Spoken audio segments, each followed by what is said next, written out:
আসসালামু আলাইকুম প্রিয় দর্শক, আমরা দেখাচ্ছি আপনাদেরকে যে আমাদের পুকুর পাড়ে নিপিয়ার ঘাস গাড়ছিলাম, সেটা কীভাবে গরুকে কেটে খাওয়াতে হয়। এই যে আমরা এখন নিয়ে যাচ্ছি মেশিনের কাছে। আমাদের এখানে কলা বাগান আছে, বিশাল বড় কলা বাগান।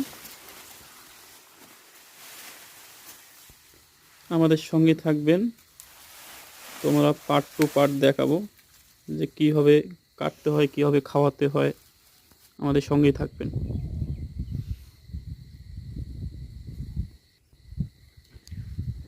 এই যে আমাদের এটা পুকুর পাড়।